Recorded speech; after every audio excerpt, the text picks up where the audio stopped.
With Parcel Tracker, you can quickly log incoming parcels and automatically notify the recipients. Recipients can be residents, tenants, students, or others.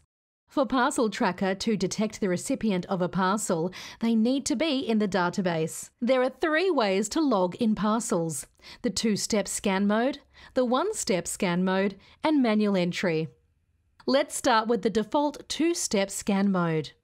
For this method, you first scan the name on the parcel to detect the recipient, and second, you scan the barcode to uniquely identify the parcel. To start logging parcels, make sure that you are on the Notify screen. Click the little blue button on the bottom right and the camera screen appears. Make sure the recipient's name is in full view of the camera. Press and hold to scan the name. Now scan the barcode. You can do this for as long as you have parcels. Once you have scanned all parcels, click on Notify to see an overview. If there has been a mistake, you can edit and delete individual parcels. If you are happy, click on Notify Recipients. They will now receive an email notifying them on their parcel's arrival. If you are feeling fancy, you can use the 1-step scan mode.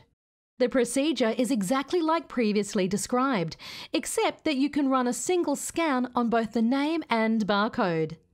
To enable the 1-step scan mode, go to the settings and click on Select Scan Mode.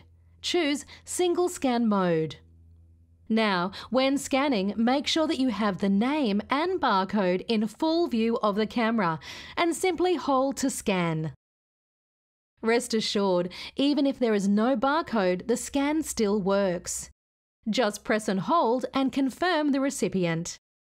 A pop-up appears where you can enter or create a manual barcode. More on manual entry in the next section. Lastly, let us look at the manual entry. You can enter the name and barcode manually. This is useful if, for example, the sender has written the wrong name on the parcel or the parcel does not have a barcode. Just click on the little blue button on the bottom right and on Search Recipient. Here you can enter the name of the recipient or location, such as room number. After finding the recipient, you can add a unique barcode. We recommend you mark the barcode on the parcel. You can combine the manual entry with taking pictures. For instance, if the delivery does not have a barcode, you can take a picture of the name and add your own barcode. Or you can search for the recipient manually and then take a picture of the barcode. And that's it! You can log a parcel by scanning twice, a single scan and by manual entry.